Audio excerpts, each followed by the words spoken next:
Welcome back to The Modest Wealth. Imagine a person who has already won the game most people are still playing. The income is high, the investments are working, the house is paid down faster than expected. There is money in places that did not exist 10 years ago. Brokerage accounts, retirement accounts, business equity, cash reserves. From the outside, this should look like the end of a certain kind of fear. After all, so much of modern life teaches the same equation. More money means more safety. And to a point, that is true. Money can remove brutal forms of stress. It can buy time, options, distance from bad jobs, better healthcare, better neighborhoods, fewer emergencies. But there is a strange disappointment buried inside that promise. A lot of people spend years chasing wealth because they believe it will make them feel safe, only to discover that the anxiety does not disappear. It just changes shape. The fear that once said, "What if I can't make rent?" becomes, "What if I lose what I built?" The fear that once came from scarcity now comes from exposure. And sometimes that second fear is even more exhausting because it arrives after success, when you thought you were supposed to feel calm. That is the contradiction at the center of this video. Rich people often have less financial risk than they used to, but that does not mean they feel less fear. Because the deeper issue was never just money. It was control. Control over outcomes. Control over uncertainty. Control over the story of what happens next. Wealth can lower the odds of certain disasters, but it cannot eliminate randomness, change, aging, markets, betrayal, bad timing, or the simple fact that life keeps moving whether you feel ready or not. And when people use money as their emotional shield against uncertainty, they often discover a painful truth. The shield gets stronger, but the need for shielding does not go away. In some cases, it grows, because now there is more to protect, more to monitor, more to defend, and more identity tied up in not falling backward. Most people misunderstand this because they imagine insecurity as a poor person's problem. They think fear lives at the bottom and fades as you climb. But insecurity is not always about the amount you have. Often it is about the gap between what you think you need to feel in control and what reality is willing to guarantee. And reality guarantees very little. A person with modest means may fear not having enough. A wealthy person may fear no longer being exceptional, no longer being insulated, no longer being able to maintain the life that money created around them. One fear is raw, the other is refined, but both are still fears about losing command over life. This is why someone can double their net worth and still check their accounts compulsively. Why an executive with 8 figures can feel panic during an ordinary market decline. Why a business owner who is objectively secure can still feel one bad quarter away from collapse. It is not always greed. Sometimes it is something more human and less flattering. The nervous system does not update as quickly as the balance sheet. A person who spent years feeling vulnerable may keep living emotionally as if danger is still standing in the room, even after the room has changed. Old fear becomes expensive. It puts on nicer clothes. It speaks the language of prudence, discipline, optimization, long-term planning. But underneath, it is often the same ancient urge. Make sure nothing can hurt me again. And that urge has no natural finish line. Because if your real goal is total emotional certainty, money will always disappoint you. There is always a bigger buffer, a safer number, a better hedge, another layer of protection. Enough keeps moving. Not because your needs changed dramatically, but because fear is talented at presenting itself as logic. It says, "I'm not being paranoid, I'm being responsible." Sometimes that is true. Often it is only partly true. There is a difference between building a margin of safety and trying to purchase immunity from life. One is wise. The other is endless. Real wealth often looks quieter than people expect, because its highest form is not visible spending power. It is the ability to stop negotiating with every fear that asks for one more dollar before you are allowed to exhale. You can see this pattern in people who have already achieved what they once thought would calm them. Think of the founder who sells a company for far more money than they ever imagined needing. From the outside, it looks like freedom, and materially, it is. But many of them do not relax. They become more restless. They start another company immediately, or begin managing their wealth with obsessive intensity, or feel emotionally unmoored because the money solved the financial problem but exposed the identity problem. Before, ambition had a clean excuse. I'm trying to become secure. After success, that excuse weakens, but the inner tension remains. So the game continues, not always because they love the game, but because stopping would force them to ask whether the thing they were really chasing was never money at all. Or consider a more ordinary example. A family grows up around financial instability. Bills were unpredictable. Adults were tense. Money conversations carried a charge. One child becomes highly successful and, years later, earns more than anyone in the family ever did. They save aggressively, invest carefully, avoid obvious mistakes. On paper, they are safe. Yet they still feel guilty spending on rest, suspicious of good fortune, uneasy during minor setbacks. A broken appliance does not just feel like an expense. It feels like the beginning of collapse. A dip in income does not feel temporary. It feels like proof that safety was always fragile. Their wealth is real, but their internal map was drawn in a different country. So they keep trying to solve with numbers what was partly shaped by memory. This is one reason market history is filled with people who already had enough but could not stop. Some of the most painful financial downfalls did not come from people who needed more. They came from people who could not emotionally tolerate less. Once your sense of self becomes fused with control, any reduction feels like danger, even when it is only discomfort, ego, or comparison. That is where wealth becomes psychologically tricky. It does not just give you assets, it gives you something to defend. And once defending becomes the emotional project, peace moves further away, not closer.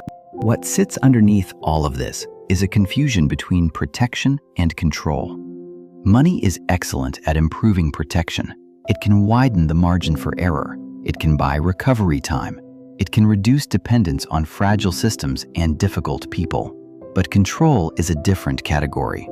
Control means believing you can make life behave, and life does not accept that arrangement for very long.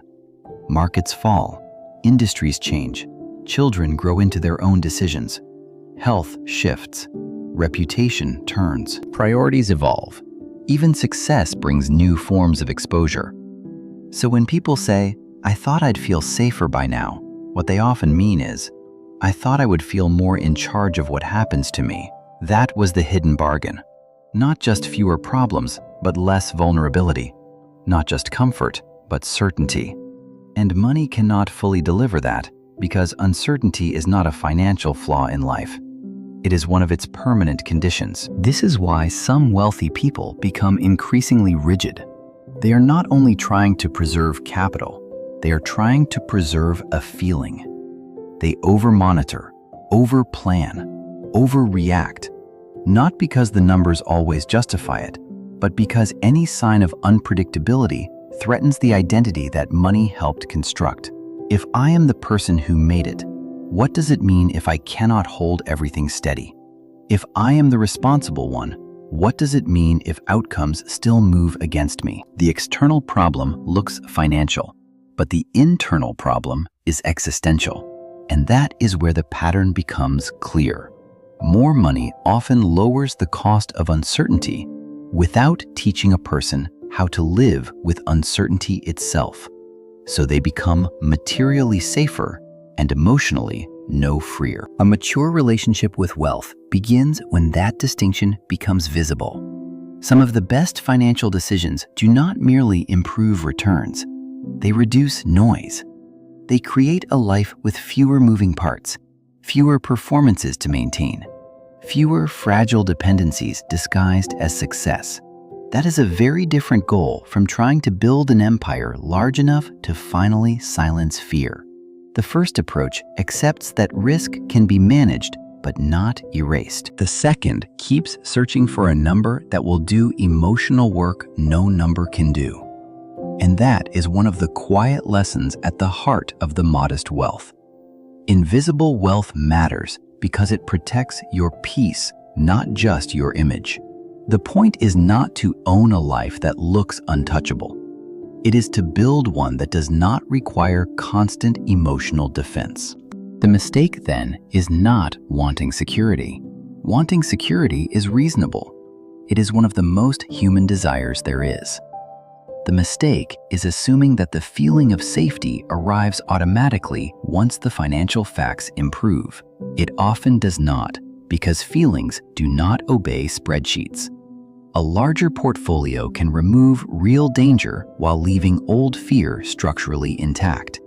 In fact, it can give fear more territory to occupy. Before, you worried about survival. Now you worry about preservation, status loss, family expectations, lifestyle overhead, tax mistakes, bad investments, missing out, falling behind people who are already far ahead of ordinary measures. Wealth expands your options, but it can also expand the list of things you feel responsible for protecting. If that responsibility is filtered through an unresolved need for control, then more becomes heavier, not lighter. This is why enough is not a number alone. It is a relationship with desire, with fear, and with the limits of your power. Two people can have the same amount of money and live in different emotional worlds. One sees margin, the other sees exposure. One experiences choice, the other experiences the burden of maintaining a standard. One can say, "This is sufficient for the kind of life I want." The other keeps moving the target because the target was never really financial. It was psychological. It was the hope that one more layer of success would finally create inner permission to rest. But rest does not only come from accumulation. It also comes from acceptance. Acceptance that no amount of money will make life perfectly predictable. Acceptance that a good life is not the same thing as a fully defended life. Acceptance that being unable to control everything is not the same as being unsafe. This reframing is subtle, but it changes everything. The question stops being, "How much do I need before fear disappears?" and becomes, "What kind of financial life gives me a reasonable margin while allowing me to remain a sane human being?" That is a far calmer question. It creates room for prudence without worshiping paranoia. It allows ambition without letting ambition become a hostage negotiation with your nervous system. It also makes wealth more usable because money is most powerful when it serves a life, not when it becomes the life's emotional supervisor. The highest use of wealth may not be proving that you can win every game. It may be refusing to build a life where every setback feels like a referendum on your worth. Real safety for most people is not the fantasy of becoming untouchable. It is something quieter. It is having enough margin to make decisions without panic. It is needing less external proof to trust your life. It is knowing that uncertainty can still visit you without convincing you that everything is collapsing. That kind of safety is partly financial, yes, but it is also behavioral. It comes from how much lifestyle you have made non-negotiable. It comes from whether your identity depends on constant expansion. It comes from whether you have confused visible success with actual stability.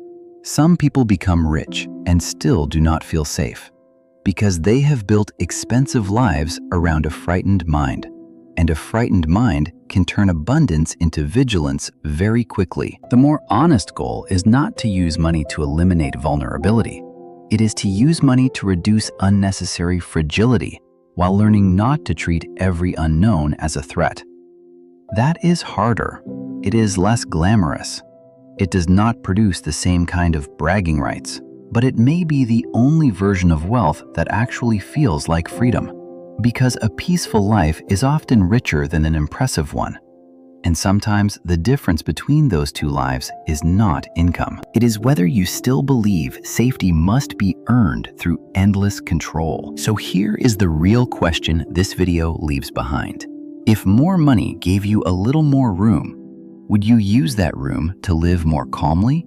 Or would you just fill it with new fears to manage? If this gave you something worth thinking about, consider liking the video, sharing it with someone who might need it, and subscribing to The Modest Wealth for more essays on money, behavior, and the quieter forms of a rich life.